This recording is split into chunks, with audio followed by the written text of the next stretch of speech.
Hey everyone, 412 Sports Cards here today, back with another video. And today I'm going to be discussing some of the promises and perils of buying raw sports cards for grading. Now, why are a lot of people buying these cards for grading? And the answer is pretty simple. It's to make profit. Now, but as you can see with the two cards here in the video that I have in the background, there's a lot of upside. There's promise, things that turn out well, like this Otani, and there are things that don't turn out well, like this Ichiro, which I thought would come back better than an 8. So I'm going to outline for you guys, what do I like to see in raw cards that I buy? First of all, there's one overarching principle. It's that I only buy players I believe in as actual investments. I don't just buy for the grading of them, but I buy for the player on the card too. That's how I can take solace in cards like this Ichiro that come back as an 8, less than I wanted. I can feel good knowing that Ichiro is a player that I like and a player that I still think can increase in value over time because he's a good investment. And now we're kind of going to get to the three main strategies that I have when I'm buying raw cards. The first is buying cards that are easy to grade. They have high PSA 10 pop report gem rates. First good example of this that I've been looking at and I've been buying are these Topps Chrome Juan Soto's 2018 Topps Chrome Update HMT 55. These cards gem north of 80%, and they are pretty easy to grade. I mean, it's chrome stock, so you're not looking at a lot of chipping on them, but so they're going to be easy to grade. I mean, mine has like a large surface flaw. And you can see these increase from this one raw is worth about $40, but in a PSA 10, you're looking at $130. So I think there's a lot of potential in cards like this Chrome Soto that have you can make a decent amount of profit, and they're pretty easy to get gems on. So that's what you like to see. Another example I picked up more recently, kind of a little bit more under the radar, so it might be a good one for you guys to look at, is this it's raw, this Luka Doncic Revolution Rookie 2018 Panini Revolution. So these run about 60 raw, you're looking at about $180 in a PSA 10, and they're gemming at about 90%. So it's been typically an easy grade. Now, there are not a lot of these in the PSA Pop Report, like only 100, so clearly a lot of people are not out there catching on to this yet, so this might be a good one for you guys to look at.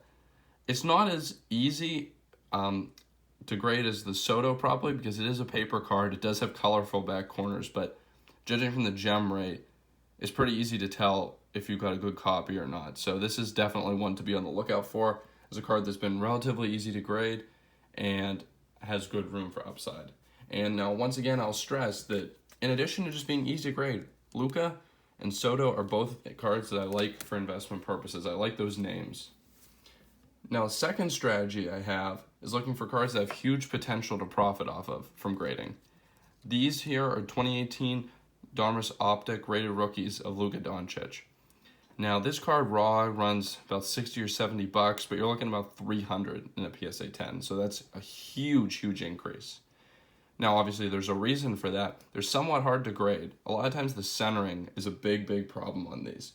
So essentially, my strategy on these is that, first of all, the PSA 9s sell for about the same as the raws. You don't have a lot to lose, maybe your $10 or so from grading costs. But if you can find well-centered copies like these on eBay, they're worth snagging and taking a look over and make sure the surfaces are good and see if you can send them in. They're worth buying. I like Luka anyways, and there's a huge chance for profit. So these are cards that I'm going to be looking to send into PSA. If I got 9s, I'd be okay. If I got 10s, I'd be ecstatic. So I think it's a pretty safe strategy. The third strategy that I'm going to outline for you guys here today is a little bit more groundbreaking. It's the idea that these 2020 Topps cards are cards that people would typically be sending in for grading, but are now selling raw because PSA has been shut down. So I think you can get better copies of these cards raw than you normally would be able to. Now, this is all hypothetical. I mean, this is just me thinking and trying to strategize new ways to kind of get ahead in the market.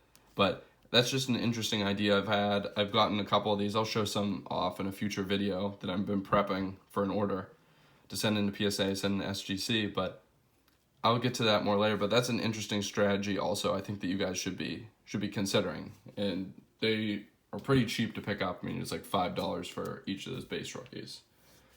Now, I've just outlined a lot of the promise, a lot of the ways that you can make a bunch of money on grading cards, but there also are a lot of perils. Sometimes when you're buying these cards, it's hard to tell from the pictures if cards you're buying are damaged, or are not damaged rather, but are not in gem mint condition, so they're not going to grade out at a PSA 10. Like, take for example this Gavin Lux. It looks pretty good, right? Like, you feel like you could send this in, looks decent, like this should come back well, it should grade well. But I mean, it's hard to see stuff like this on picture stones, but you can see some spotting right down here on that card surface. Those are some printing imperfections. There's no way this card's gonna gem.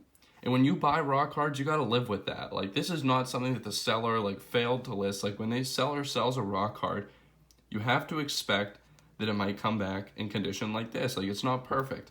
And a lot of times you're gonna end up with these. Now, what I would usually do is either I'll keep them for the PC, or just hold them for investment raw, or I'll just list them on eBay again and say, hey, and just because I like to protect my own reputation, say, hey, like there's some markings on that card so that my buyers are aware and they're not trying to return cards to me and stuff like that. I just try to be the best person I can be in the hobby community, so I like to do that just for transparency. But that's one reason you gotta look over your cards. And this rainbow foil Lux that I got in really shows what you gotta watch out for when you're buying raw cards for grading. You really need to give your cards a careful look over, because I was just looking this one over today. It looked good, corners looked sharp, I was really pleased.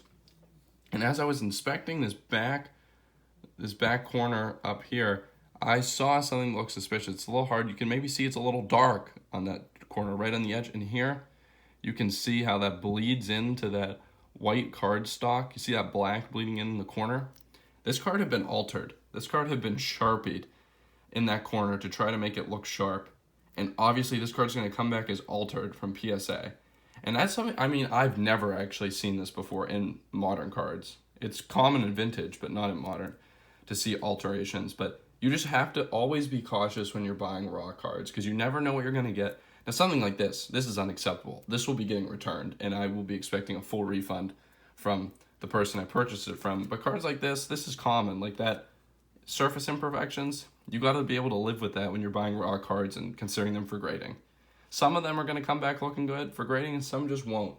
So that's just things to be on the lookout for.